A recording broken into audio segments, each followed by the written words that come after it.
Welcome to SAM Conversations. I am Jiya Shrivastav. For a region of nearly 2 billion people sharing rivers, monsoons, and increasingly disasters, climate change is no longer just an environmental concern.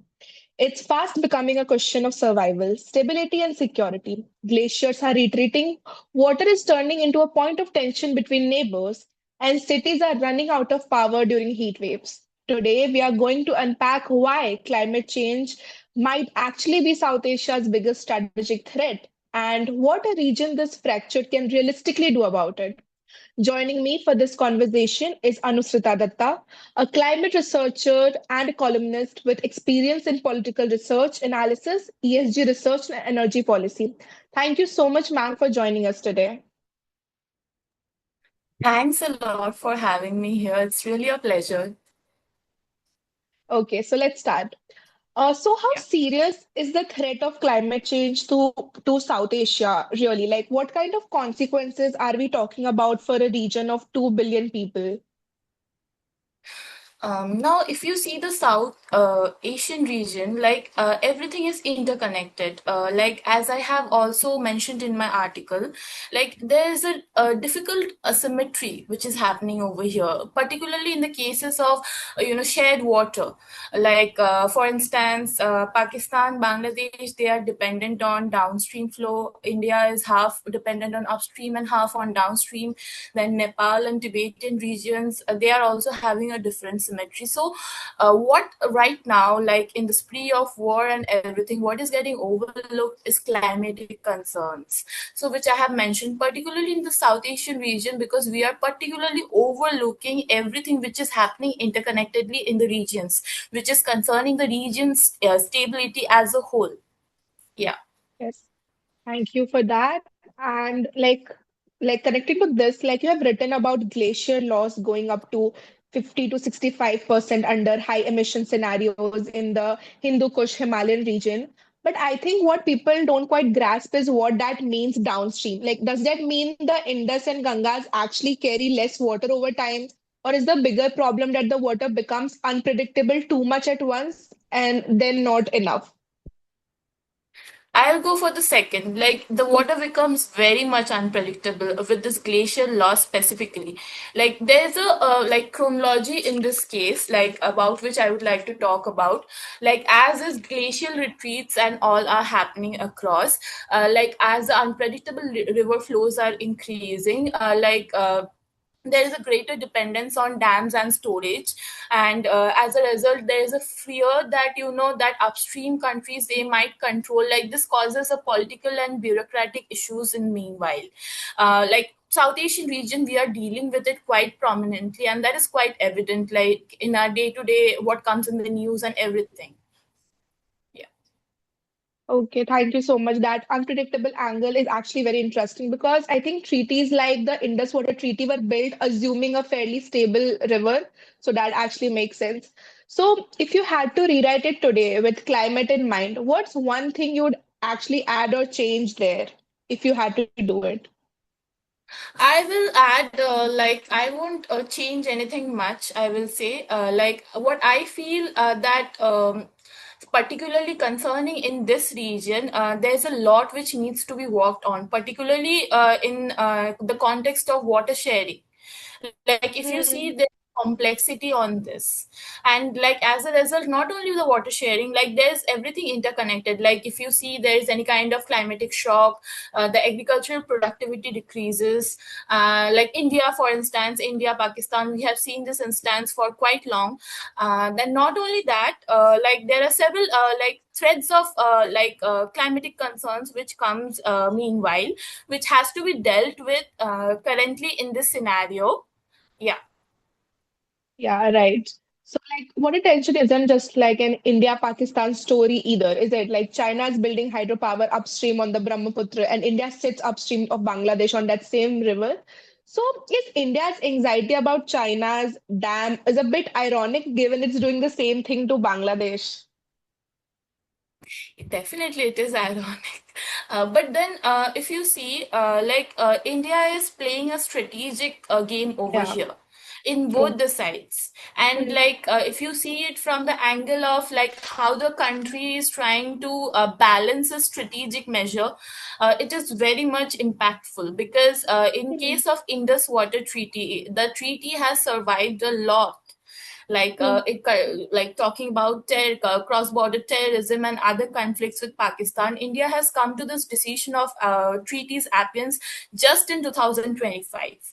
And not only that, True. like as this Brahmaputra's context, like upstream it is controlled in the Tibetan region, and downstream it goes to Bangladesh. While this Ganga treaty with Bangladesh, it is going to be renewed in December, and India is already having quite conflict, which is Yes. unavoidable right now. Like I wouldn't like to say about it specifically. Yeah, I'm sure, regions across South Asia, they will understand that other conflicts shouldn't be intermingled with this conflict.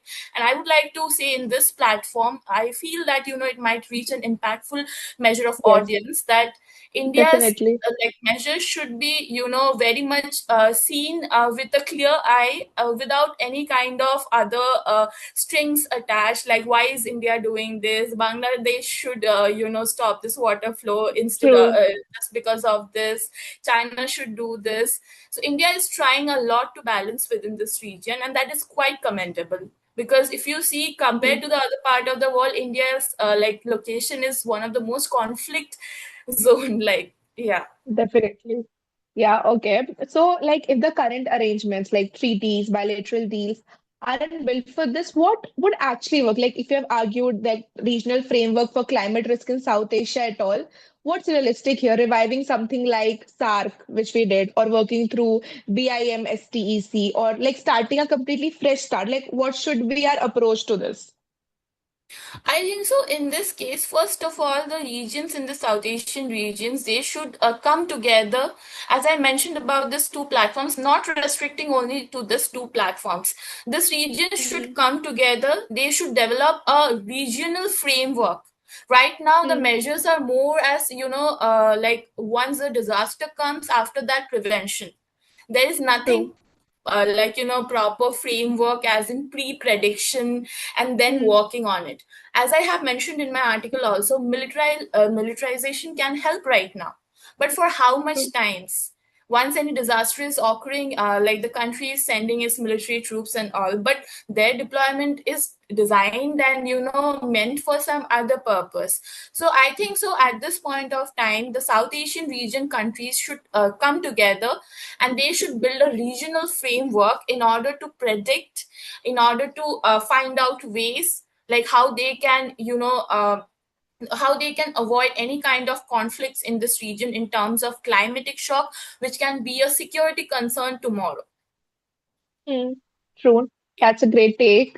So, like, let's talk about the human cost for a second, because I think that get lost in the policy conversation. So, like, there's a projection of 40 million people being displaced across South Asia by 2050. So, which of the region cities do you think is the least prepared to absorb that kind of influx, and why? I will say, like, first city which comes in my mind is Delhi, to be very frank. Like, Delhi is not, Okay, at its current form, Delhi is not in a shape, makes like, to sense. welcome anyone from outside. And when any kind of migration occurs, like, it becomes a responsibility for the government to see, like, if also they are deciding to deport those who are Yes, migrating. It yes, completely depends. So I don't think so in case of India, like like cities like Kolkata, then Mumbai, like this, prime cities are completely in a blockage situation. Like they true. shouldn't be they shouldn't be disturbed at all. Then coming to Bangladesh, Chittagong is one place which I will say, which is currently they are facing a lot of migration. So Chittagong is also not in a shape. And in Pakistan, like I don't know whether to say like a lot of cities in Pakistan is facing the Get same it. issue. Yeah. Yes. Okay, that's it's genuinely, which is very true, because again, that is like there is like no doubt about it that Delhi is not ready given the situations of like whenever Yes. winter comes, the whole pollution thing and everything. Delhi's. actually not ready for this. Okay, so coming to the last one for this conversation, and this feels urgent because it is already happening. So, like Mhm. India's power demand crossed 250 gigawatt this summer during the heat wave and the grid head. So, how close did that actually come to failing? And what's the tipping point we should be switching off? That is, I must say, close to failing, obviously, and a tipping point Hmm. as such at this point of time, there is nothing as, traditional tipping point I can say, because, the Okay. climate change we have to monitor in future times, like, how the Mm-hmm. climate change is affecting and everything. So, yeah, 250 gigawatts is quite concerning, Exactly. figure, but I think so India should handle this thing. Like India should find out Hmm. ways and measures in which they can make resistance measures proactive, and they can deal with this power outrage issues, because power and Hmm. electricity is also another concern in this region, South Asia. Yeah. True.